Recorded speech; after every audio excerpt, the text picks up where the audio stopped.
여러분 전화하셨습니까? 예, 오랜만에 뵙는 얼굴들 반갑습니다. 예, 오늘도 우리 이 귀한 안식일에 우리 하늘로부터 내려오는 이 빛으로 우리 다 마음에 흡족함을 누리시는 안식일 되시기 바랍니다. 예, 오늘은 로마서 3장에 있는 말씀으로 함께 받기를 원합니다. 로마서 3장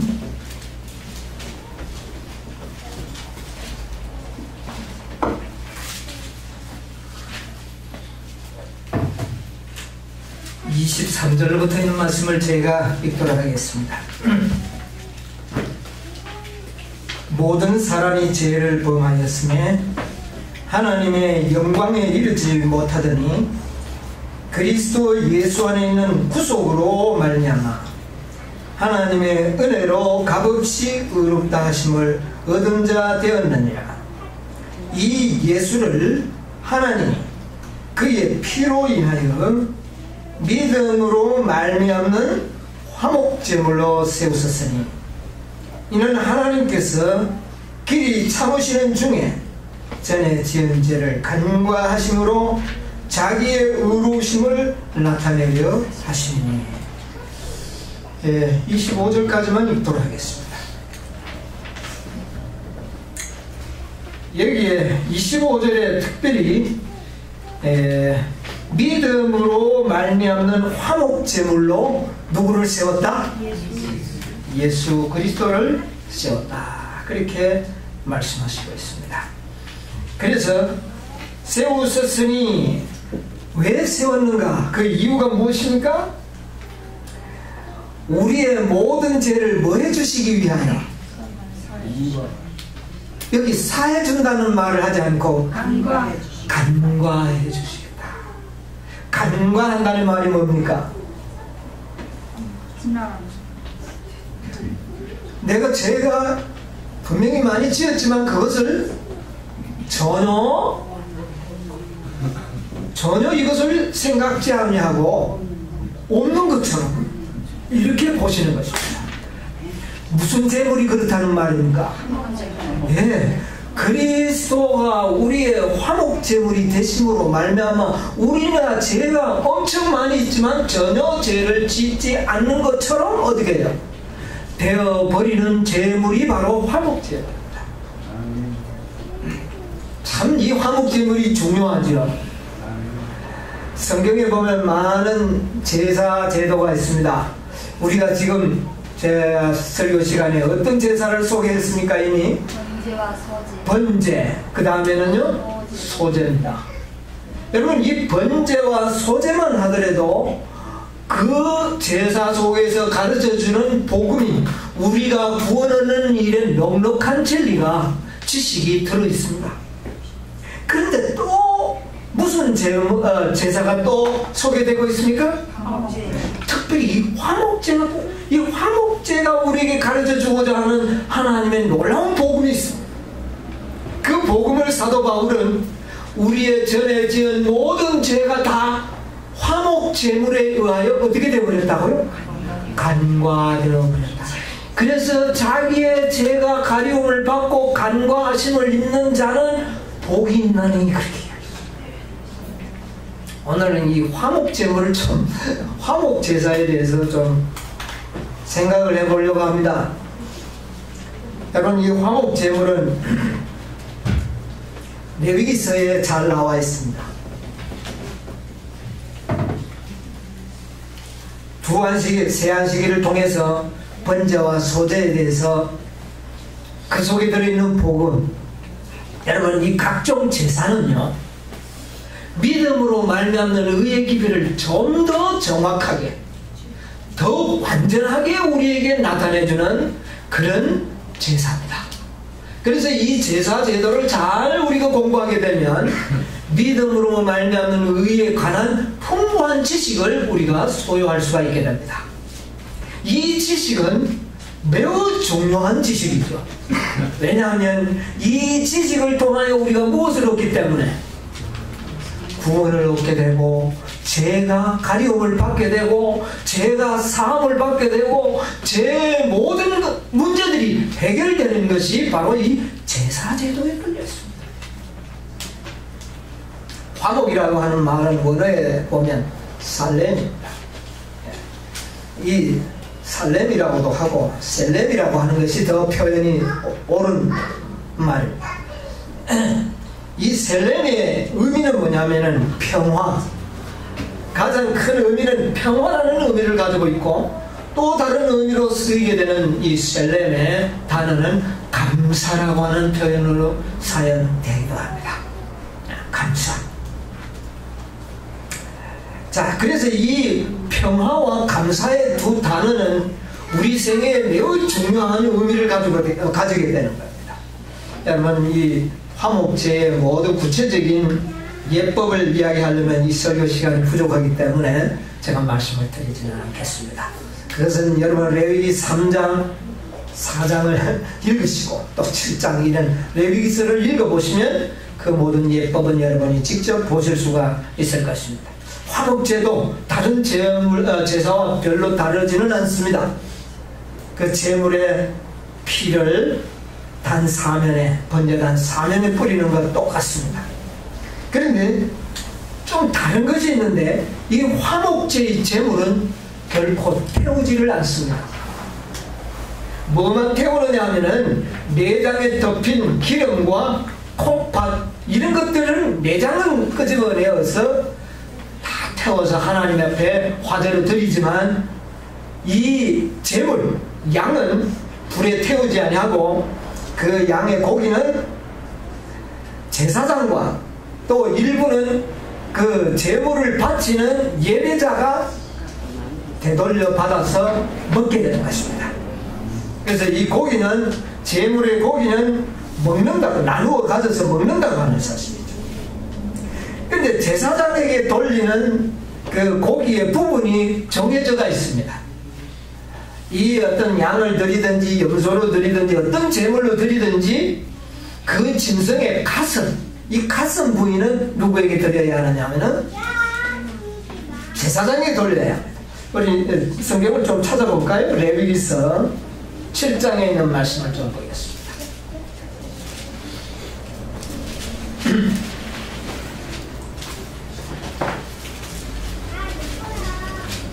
14절을 먼저 읽도록 하겠습니다. 레위기서 7장 14절. 그 전체의 예물 중에서 하나씩 여호와께 거제로 드리고 그것을 화목제에 피를 뿌린 제사장에게 돌릴지어다. 30절로 넘어가겠습니다. 15절부터 계속 읽겠습니다.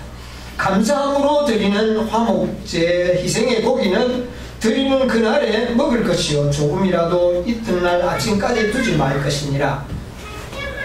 그러나 그 희생의 예물이 서원이나 자원의 예물이면 그 희생에 드린 날에 먹을 것이요 그 남은 것은 이튿날에도 먹되 그 희생의 고기가 3일까지 남았으면 불사를 지니라. 그래서 이런 규칙이 좀 있습니다.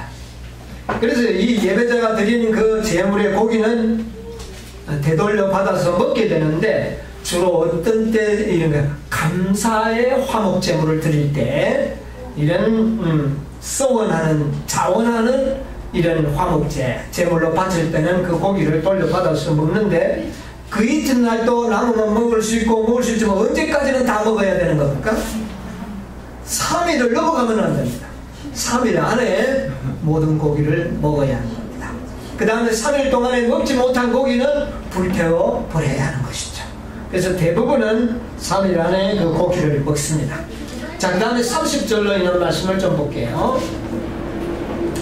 여호와의 화제는 그 사람이 자기 손으로 가져올지니 그 제물의 기름과 가슴을 가져올 것이요 제사장은 그 가슴을 여호와 앞에 흔들어 요제를 삼고 그 기름은 단후에 불사를 것이며 가슴은 아론과 그 자손에게 돌릴 것이며 또 너희는 그 화목제 희생의 우편 뒷다리를 제사장에 주어 거제를 삼을지니 아론의 자손 중 화목제 희생의 피와 기름을 드리는 자가 그 우편 뒷다리를 자기의 소득으로 삼을 것이라.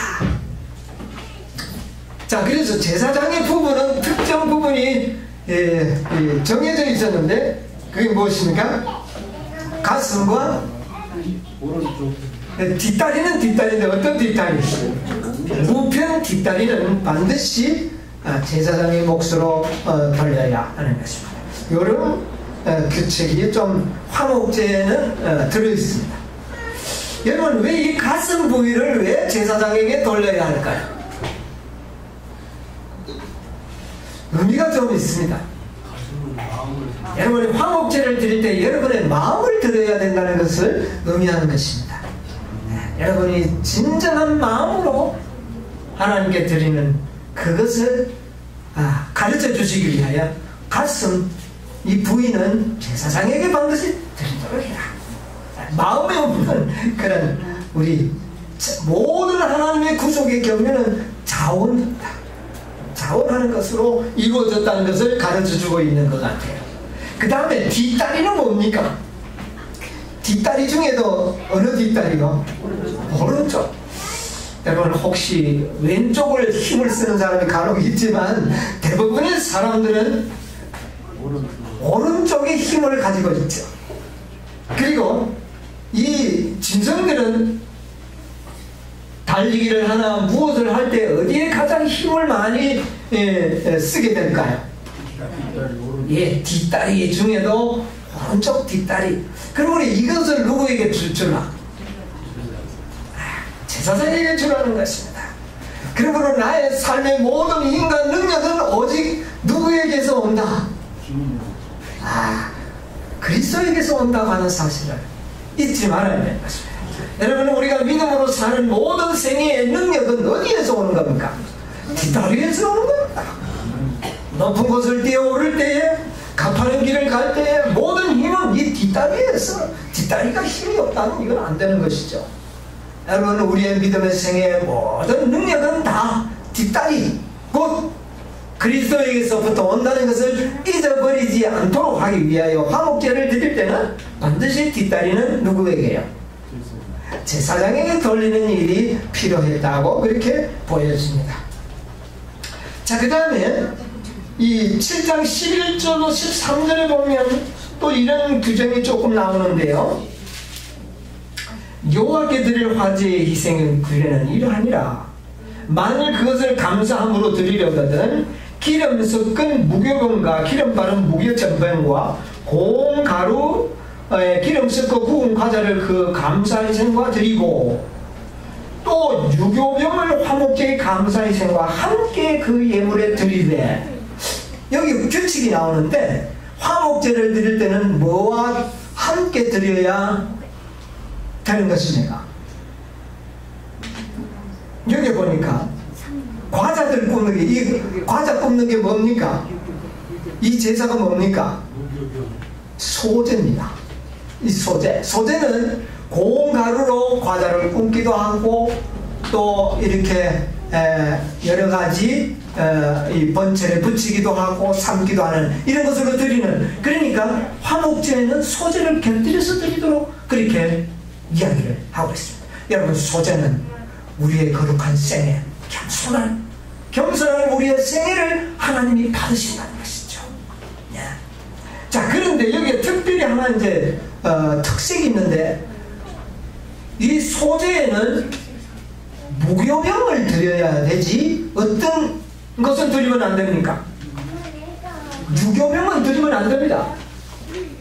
이 누룩을 넣는 떡을 하나님께 드리면 안 돼요. 그런데 화목제만큼은, 화목제에는 유교병을 드릴 수도 있습니다. 여기 13절에 그랬죠. 또 유교병을 화목제의 감사의 희생과 함께 그 예물로 드리되. 여러분, 우리가 이 유교병은, 무교병은 고난의 떡을 상징합니다. 우리 그리스도의 생애가 어떤 생애라는 말입니까? 고난의 생애라는 것을 의미해 주고 있기도 합니다. 그래서 이 누룩이 들지 않는 빵을 먹도록 그렇게 하셨어요. 그러나 이 화목제만큼은 유교병을 드리는 것을 허락하셨어요. 여러분, 하나님과 진정으로 화목하면 평안이 있습니까? 없습니까? 진정한 하나님과의 화목이 이루어지면 진짜 세상 사람들이 누릴 수 없는 이 세상에서도 우리가 고난의 세월 속에서도 우리가 뭐를 누릴 수 있다는 겁니까? 평화, 행복, 글자 그대로 안식을 누릴 수가 있습니다. 이 세상에서. 어떻게 될 때 가능하냐면 하나님과 완전한 화목이 이루어질 때 오는 평화를 의미하고 있는 것입니다. 여러분, 이런 평화를 좀 누리고 살아야 되지 않겠습니까? 네? 하나님께서는 우리에게 고난만 주시는 것이 아니라 우리에게 평화를 주신다는 사실이죠. 그래서 이 누룩이 들어간 빵도 허락하셨다는 것입니다. 이때는 죄를 상징하는 것이 아니라 화평과 행복과 이런 것들을 상징하는 것입니다. 네. 자, 그래서 이런 화목제의 특색들이 좀 있어요. 이런 것들을 좀 우리가 기억하면서 은혜를 받아야 되겠습니다. 자, 그런데 이것을 드리는 때와 목적이 있습니다.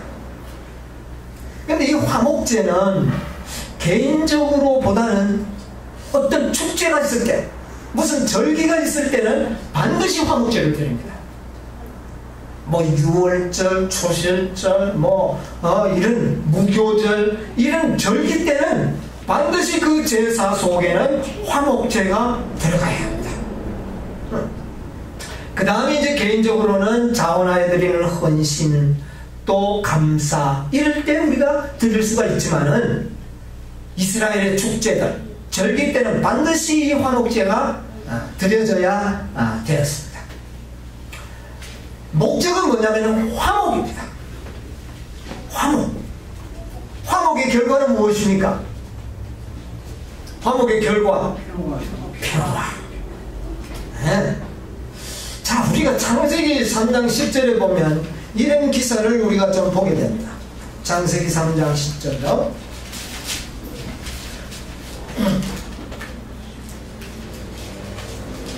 10절에 9절부터 보겠습니다. 여호와 하나님이 아담을 부르시며 그에게 이르시되 내가 어디 있느냐. 10절 가로되 내가 동산에서 하나님의 소리를 듣고 내가 벗었으므로 뭐하여? 두려워하여 숨었나이다. 우리 인생에게 가장 고통을 주는 것은 무엇입니까? 두려움. 이 두려움은 죄가 가져오는 결과입니다. 여러분이요, 인생에게 두려움이 없다면 화목제물이 필요 없을는지 모릅니다. 이 두려움 때문에 하나님과의 나와 나 사이에 있는 이 두려움이라고 하는 이 장벽을 없애기 위해서 뭐가 필요합니까? 화목제물이 필요했습니다. 여러분이요, 하나님과 인간 사이에 화목을 위하여 한 제물이 필요했는데 그것이 곧 누구였습니까? 예수 그리스도의 흘린 피가 나와 하나님 사이를 화목하게 해주는 결과를 가져왔다는 것이죠. 여러분, 우리가 이 세상에 살아갈 때에 두려움이 많습니까? 적습니까? 참 두려움이 많습니다. 모든 것이 다 두려움입니다.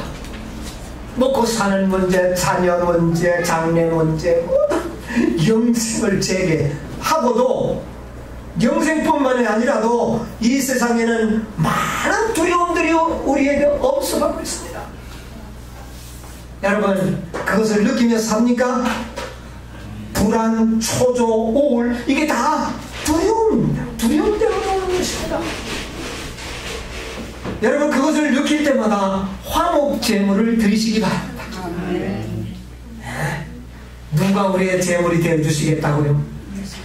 그리스도가 우리의 제물이 되어주시겠다고 말씀하신 것입니다. 여러분, 이 세상 사는 일이 두렵습니까? 영생에 관한 두려움이 있습니까? 제물을 드리시기 바랍니다.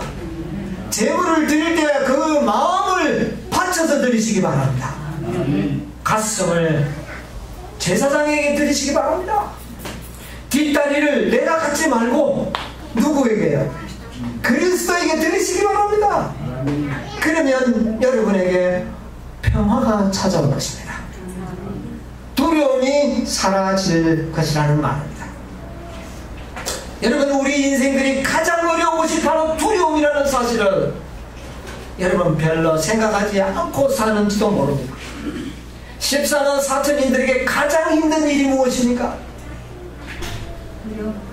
두려움입니다. 두려움입니다. 뭐 죽음도 사실 뭐가 없으면 두려움이 없으면 아무것도 아닙니다. 그렇죠? 핍박도 고통도 고난도 이 두려움 때문에 고통스러운 것입니다.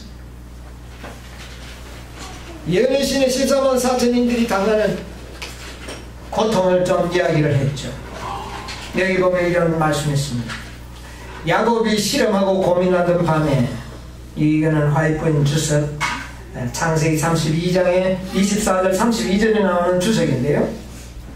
야곱이 실험하고 고민하던 밤에 겪은 경험은 그리스도께서 재림하시기 직전에 하나님의 백성들이 당할 시련을 나타낸다. 예언자 예레미야는 거룩한 이상 가운데 이 때를 내려다보고 우리가 떨리는 소리를 들으니 두려움이요. 뭐요? 두려움이요.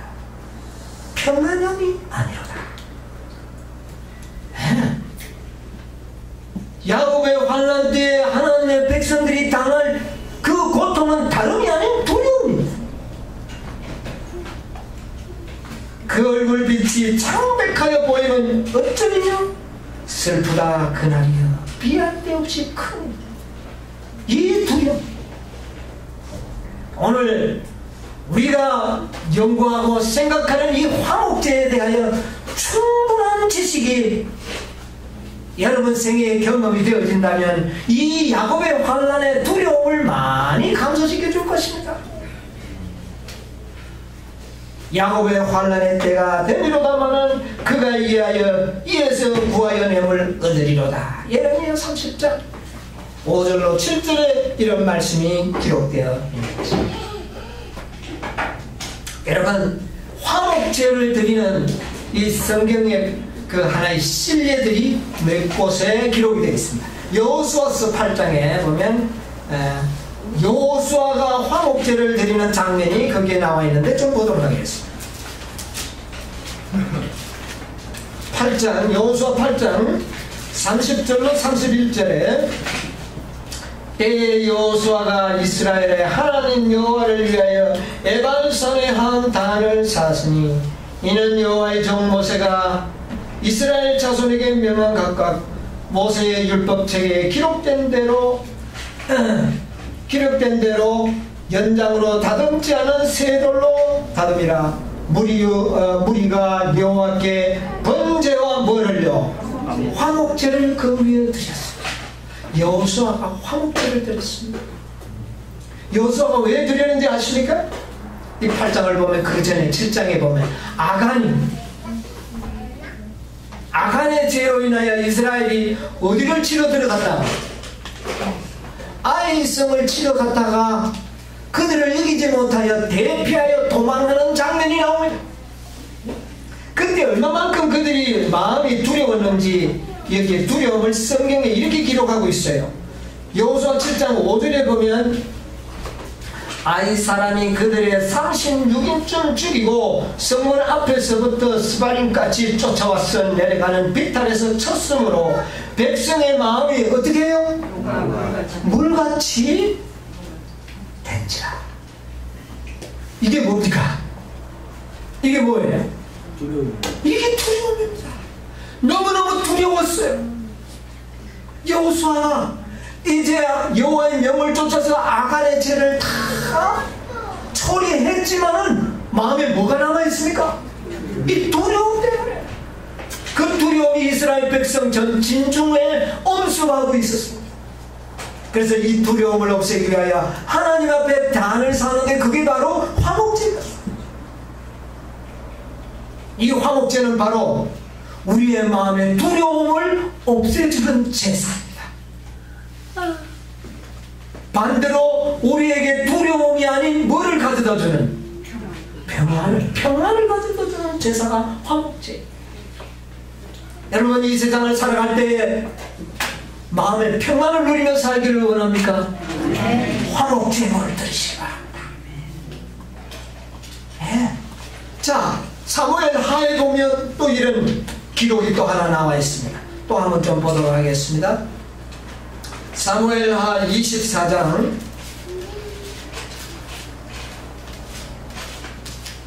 24절 25절 24장 25절만 보겠습니다. 그곳에서 여호와를 위하여 단을 쌓고 번제와 뭐를 드렸더니 화목제를 드렸더니 기도를 들으시고 이스라엘에게 내리는 재앙이 그쳤더라. 여기 내린 재앙이 뭐냐면 이스라엘 백성들을 다윗이 계수를 함으로 말미암아 이스라엘 백성들에게 하나님의 뭐가 내렸습니까? 연병 저주가 내렸습니다. 삽시간에 이스라엘 백성들이 연병에 의하여 죽어갈 때에 다윗은 너무너무 두려웠습니다. 그 두려움과 그 재앙을 그치도록 하기 위하여 그는 단을 쌓았는데 그것이 무슨 단인지 아세요? 그게 바로 화목제. 여러분, 이 화목제는 하나님의 재앙을 그치게 하는 제물.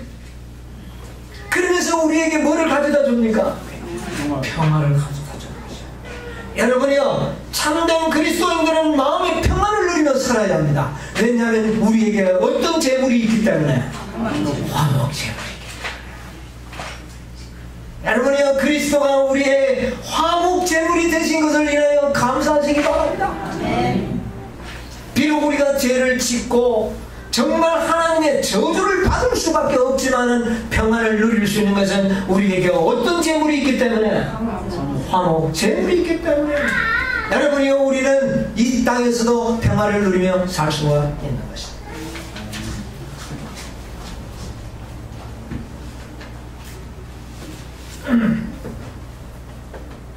여러분, 예수 그리스도는 우리의 두려움을 제해 주시고 우리에게 평안을 주시기 위하여 그분은 어떤 일을 당하셨습니까? 우리의 두려움을 그가 가져가신 것입니다. 여러분이 우리의 이 두려움이 없어지는 것이 아니라 누가 가져가신 겁니까? 그리스도가 가져가신 것입니다. 그 결과로 우리에게 평화가 주어졌었다는 것이죠. 여러분, 마태복음 26장 37절로 39절을 한번 읽어보십니다.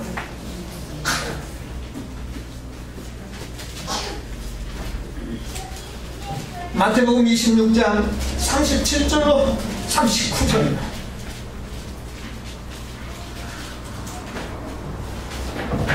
이에 말씀하시되 내 마음이 심히 고민하여 죽게 되었으니 너희는 여기 머물러 나와 함께 깨어있으라.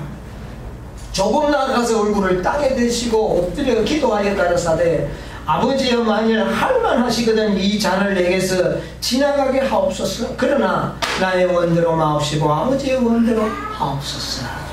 자, 여기 24절에 39절에 38절에 내 마음이 심히 뭐하여 이게 뭡니까? 두려움이었습니다. 예수님은 너무 이 세상에서 예수님만치 큰 두려움을 느꼈던 분은 이 세상에 아직 존재하지 않았습니다.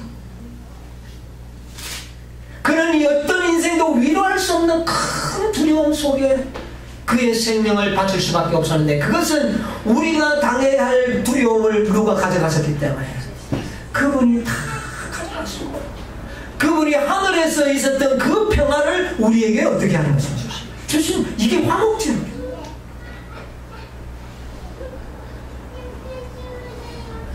죄에 대한 공포, 이것은 예수님이 가져가신 겁니다.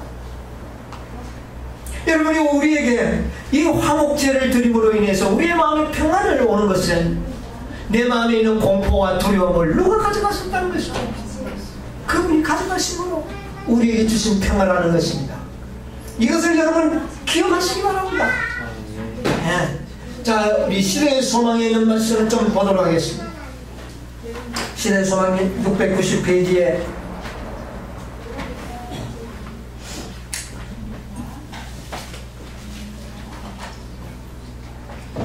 예수께서는 3번이나 그 기도를 드리셨다.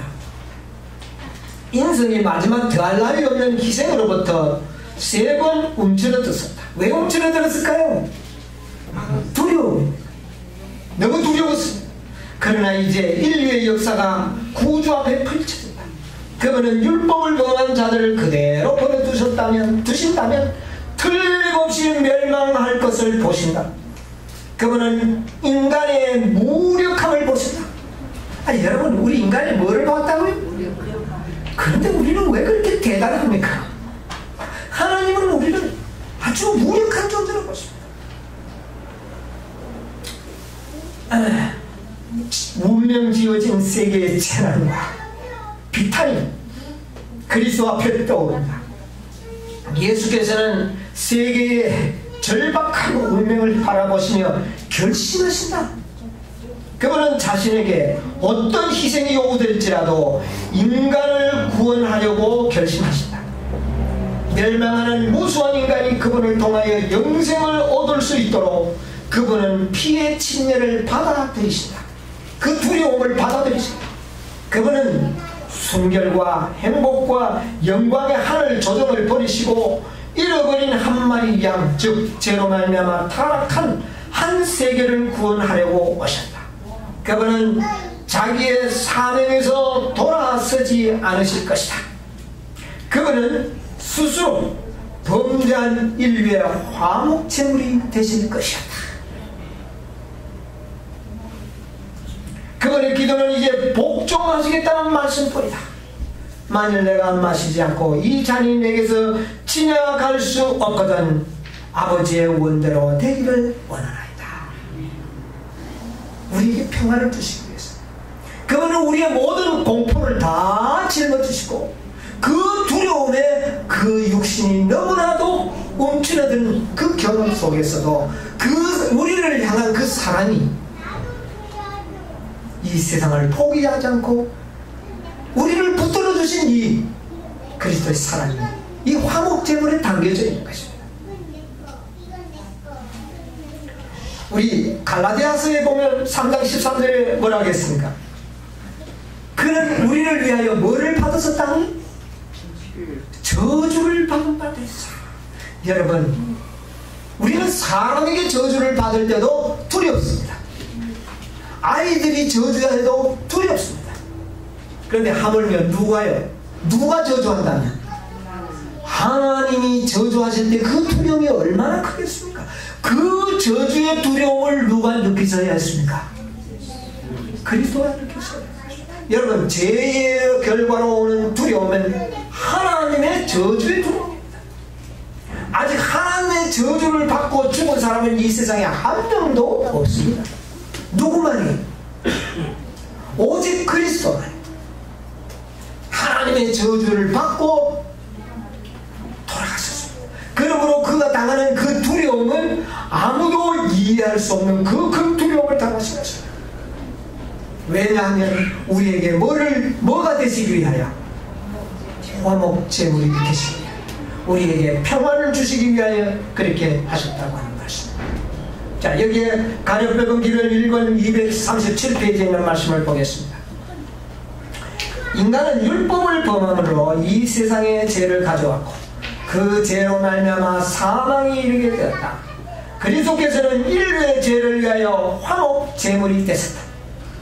이 두려움을 주님께서는 인간의 죄악을 대신하여 자신의 완전한 품성을 제공하셨다. 주님께서 친히 불순종의 저주를 짊어지셨다. 여러분, 우리가 불순종할 때마다 그 모든 저주를 누가 짊어지셨다고요? 그리스도에게 고통을 전가시킨 것입니다. 그러므로 우리는 불순종에서부터 회개함으로 마음에 뭐를 얻을 수가 있습니까? 평안을 얻는 것은 그리스도를 알면 그렇게 된 것입니다. 목사에게 보내는 권면 가운데 이런 말씀이 있습니다. 죄인이 그리스도를 자기 죄를 위한 화목제물로 보게 될 때 인간들로 하여금 비켜서게 하라. 여러분, 이 화목제물을 보게 될 때 인간들은 그 제물 앞에서 비켜서 하는 거예요. 왜 비켜서야 하는가? 그들로 하여금 그리스도께서는 우리 죄를 위한, 뭐를 위한? 죄를 위한 화목제물이니 우리만 위할 뿐 아니요 온 세상의 죄를 위하심이라. 는 것을 죄인들에게 선포하게 하라. 죄인들에게 여호와 하나님 예수 그리스도가 우리의 뭐가 되심을, 화목제물이 되심을 선포하라. 우리가 그리스도를 나의 화목제물로 받아들인다면 그의 모든 죄는 다 어떻게 된다고요? 간과하심을 잊게 되는, 이것을 죄인들로 보게 하라. 그러므로 이 제물 사이에 너희들이 끼어들지 말라는 겁니다. 모든 죄인들이 이 화목제물을 직접 보도록 하라. 그래서 모든 죄들이 다 가리움을 받도록 하라. 이렇게 지금 이것을 선포하라. 그는 절대자 하나님의 아들을 죽게 한 것은 율법에 대한 범법 때문이라는 것을 보게 될 것이다. 이것을 직접 보게 될 때에 그 마음에 무엇을 깨닫게 되느냐면은 저분이 이렇게 죽는 것은 나의 법을, 하나님의 법을 범한 나의 죄 때문이라는 것을 보게 될 것이며, 예수님을 상하게 한 죄를 미워하게 될 것이다. 이건 자연 발생적입니다. 뭐를 보게 될 때? 나를 위하여 십자가에 달리신 화목제물을 직접 보게만 한다면 그 마음이 생겨난 것입니다. 죄를 미워하는 마음이 생겨난 것입니다. 그는 통회하는 심령으로 젖어들게 될 것이며, 직접 화목제물을 바라보기만 한다면 그 마음에 무슨 마음이 일어날 것이라고요? 통회하는 마음이라, 회개하는 마음이 일어나게 될 것이다. 그러므로 여러분이요, 우리의 가운데 화목제물 중간에 어떤 것들도 끼어들지 못하게 해야 되는 것입니다. 몇 페이지입니까? 220페이지. 가르법은기를 1권 264페이지에 이런 말씀이 있습니다. 아, 그리스도의 말씀을 믿는 사람들과 행하는 사람들에게, 믿고 행하는 사람들에게 주신 특권이 얼마나 놀라운가. 그리스도를, 죄를 담당하신 분이요, 우리 죄악을 위한 화목제물이심을 아는 지식이, 무슨 지식이요? 그분이 나의 화목제물이 되셨다는 아는 지식이 우리로 거룩하게 살게 하는 힘이 될 것이다. 그것을 아는 지식이 우리를 거룩하게 살도록 하는 힘이 되어줄 것이다. 이게 뒷단입니다. 이 지식은 인류의 행복을 위한 안전한 보호자다. 여러분, 이것을 진실로 화목제물로 받아들이게 되면 행복감을 느끼게 될 것입니다. 행복감을 느낄 것입니다. 사단은 이 지식이 없이는 우리가 반드시 혼란에 빠지게 되고 우리의 힘을 상실하게 될 것을 잘 알고 있다. 우리는 이 제사 의식에 들어있는 믿음으로 말미암는 의의 지식을 완전하게 이해하고 깨닫고 경험하지 않으면 사단은 우리를 혼란시킬 것입니다. 미혹할 것이다. 그러므로 이것은 연구되어야 하는 것입니다.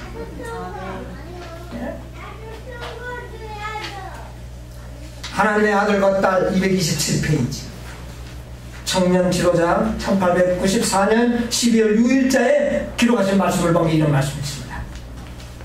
그리스도께서는 죄를 위한 화목제물이 되시고 죄의 모든 치욕과 비난과 형벌을 담당하시고 죄를 지시는 한편 영원한 의가 되셔서 신자가 하나님 앞에 흠이 없이 쓰게 된다.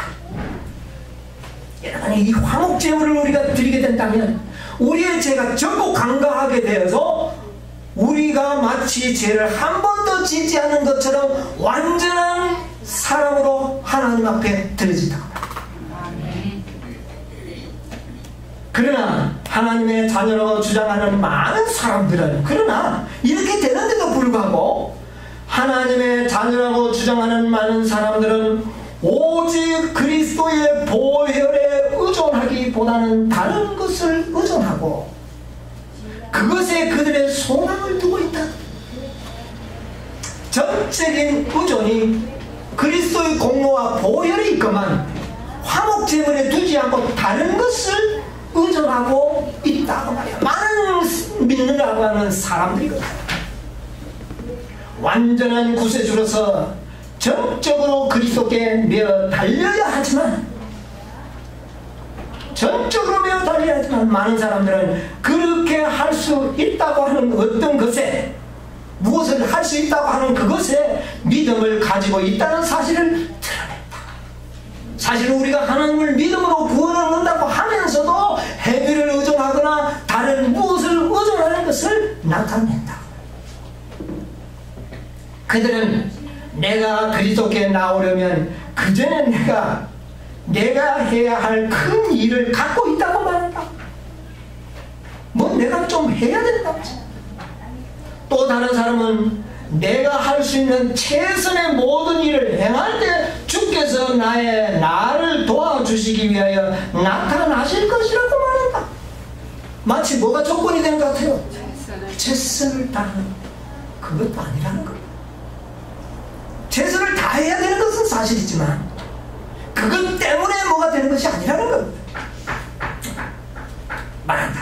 그들은 그들 자신의 영혼을 구원하기 위하여 행해야 할 큰 일을 갖고 있다고 생각하며 예수님께서는 부족한 부분을 마무리하시고 그들의 구원의 마지막 손질을 하실 것이라고 상상한다. 구원은 내가 하는데 안 되는 부분을 예수님께서 마무리 지어주시는 분으로 상상한다. 천만의 이야기입니다. 시작과 끝이 다 누구에게 있습니까? 그분에게 있습니다. 상상한다. 이 불쌍한 영혼들은 그리스도를 완전한 구세주로 영접하기까지는, 이런 불쌍한 영혼들이 그리스도를 전적인 구세주로 영접하기까지는 하나님 안에서 강건하게 될 수 없다. 마치 믿음이 있는 것 같이 보이지만 그는 연약하다. 누구를 전적으로 신뢰하지 않느냐? 그리스도. 그들은 그들의 구원에 무엇 하나도 추가할 수가 없다. 놀라운 말씀. 나의 구원을 이루는 일에 내 무엇이 추가로 첨가될 수 없다는 것. 전적인 그리스도에게 있습니다. 그럴 때 우리는 그리스도 앞에 담대하게 나갈 수가 있는 것입니다. 이 믿음이 없이는 우리는 두려움을 벗어버릴 수가 없는 것입니다. 조금이라도 그리스도를 신뢰하지 않고 다른 무엇을 신뢰한다면 우리는 두려움에 지쳐 쓰러지게 될 것입니다. 야곱의 환난을 결코 통과하지 못할 것입니다. 왜냐하면 전적인 그리스도가 나의 구원은 그리스도이기 때문에, 나의 행위는 전혀 무시되었기 때문에 담대하게 우리는 누구 앞에 나갈 수 있습니까? 그리스도 앞에. 이것이 화목제물이 가져다주는 진리인 것입니다. 피 속에 구원이 능력이 있으며 그것은 모든 죄에서 깨끗하게 하는 예수 그리스도의 보혈이다. 여러분, 너무나도 놀라운 말씀. 여러분이야, 그리스도가 우리의 모든 완전한 화목제물이 되어주신 것을 인하여 감사하시기 바랍니다. 여러분이 우리의 마음속에 두려움이 있다면 우리는 형배를 피하지 못할 것입니다. 우리 마음속에 어떻게 두려움이 없어질 수 있을까요? 그분이 전적으로 나의 구원이 되어 주실 때만이, 그분의 공로로 구원을 받는다고 하는 이 진리를 믿을 때만이 우리는 두려움 없이 그분에게 어떻게 해요? 나갈 수가 있을 것입니다.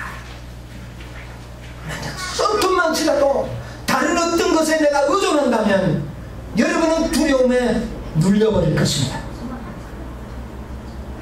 이럴 때에 능력이 그 말씀 속에서, 그 믿음 속에서 일어나게 될 것입니다. 우리의 가슴을 들이시기 바랍니다. 마음을 들이십시오. 뒷다리를 주님께 받으십시다. 그분이 능력이 되어주셔서 처음부터 끝까지 그가 이루실 것입니다. 우리를 도와가지고 마무리를 짓는 것이 아니라 그분이 전적으로 하시겠다는 겁니다. 이것을 믿을 때에 진정으로 죄를 미워하는 마음과 거룩한 생애를 살 수 있는 힘이 생긴다고 하는 사실입니다. 이 놀라운 진리를 우리가 깨닫고 경험해야 되겠습니다. 자, 이제 시간이 지나가고 있기 때문에 한 말씀을 더 보고 마치겠습니다. 이 말씀은 그분을 알기 위하여 75페이지에 있는 말씀입니다. 예수는 죽임을 당하신 어린 양이시기 때문에 그의 흘리신 피를 하나님 앞에 내어놓으시고 그 앞에서 중보자의 직무를 행하고 계신다.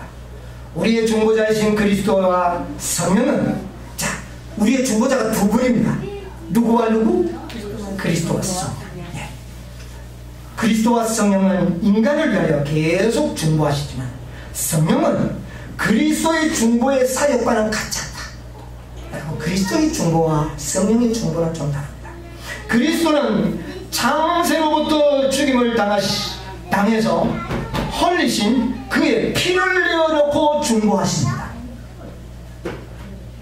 하시지만 성령은 우리의 마음에 역사하시고 기도하게 하시고 또 회개와 찬양과 감사를 이끌어내신다.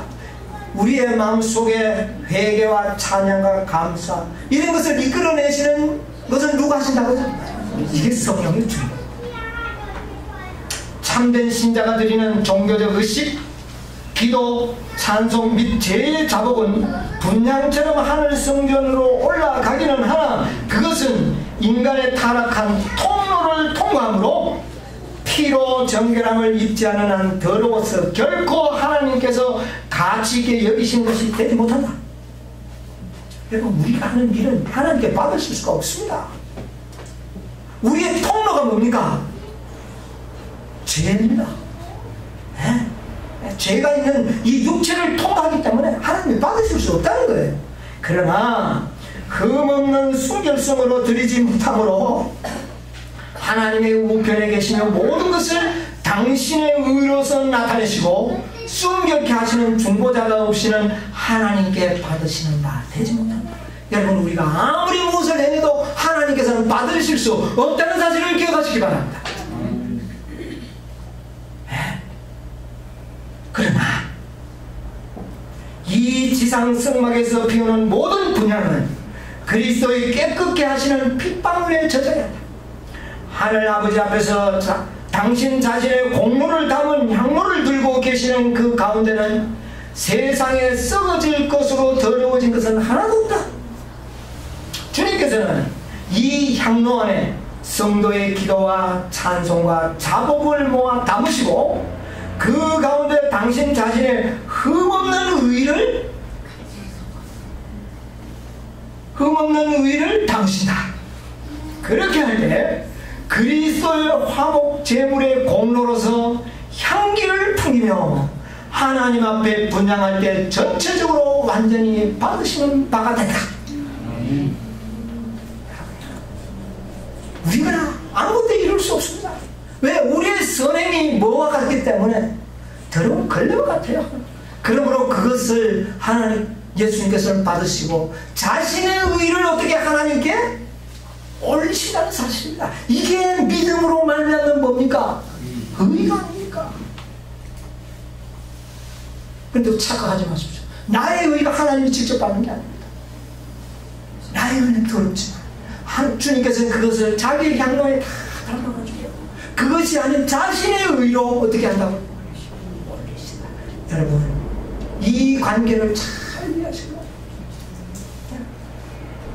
그렇게 할 때 화목제물의 공로로서 향기를 풍기며 하나님 앞에 분향할 때 전체적으로 완전히 받으시는 바가 된다. 순종과 회개와 찬송과 감사로 드리는 모든 것이 그리스도의 의에 달아오르는 불 앞에 놓여져야 한다는 것을 모든 영혼이 깨닫게 될 때가 올 것이다. 이 놀라운 진리가 모든 백성들이 깨닫게 될 날이 오게 될 것이다. 이 의의 향기는 자비의 보좌를 둘러싼 구름처럼 하늘로 올라갈 것이다. 여러분이야, 온전한 구원이 우리에게 이루시기 위하여 그분이 화목제물이 되셨어. 그 화목제물을 주님께 바치는 자들, 그들의 모든 죄가 다 감당하심을 믿고 마치 죄를 짓지 않은 것처럼 우리의 의가 하나님 앞에 받아들여진다. 여러분, 이 놀라운 진리를 기억하시기 바랍니다. 전적으로 구세주를 그리스도가 나의 구세주가 되심을 믿어야 하는 것입니다. 여러분, 요한일서 4장 18절에 있는 말씀을 좀 읽어보도록 하겠습니다. 요한일서 4장 18절.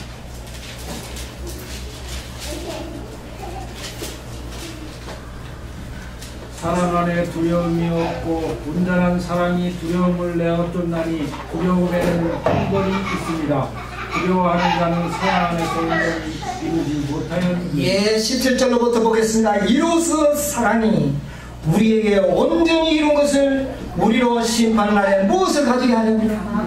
담대함을 가지게, 두려움이 없도록 하게 하려 함이라.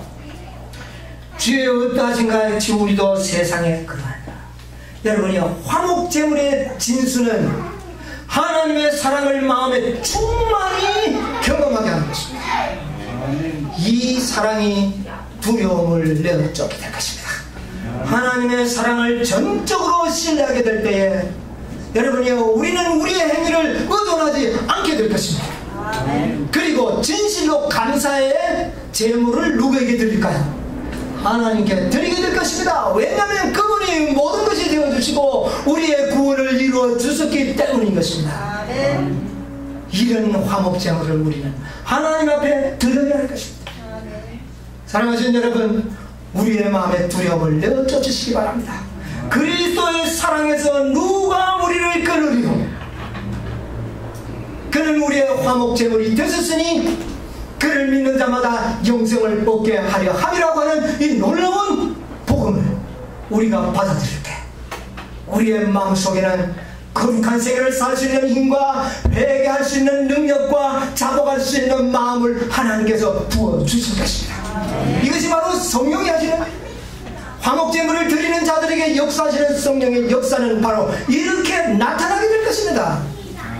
이름으로 인하여 우리가 비록 두려운 세상에 살지만 마음의 평화를 누리며 사는 여러분과 제가 되시기를 간절히 바라면서 오늘 말씀을 마치겠습니다.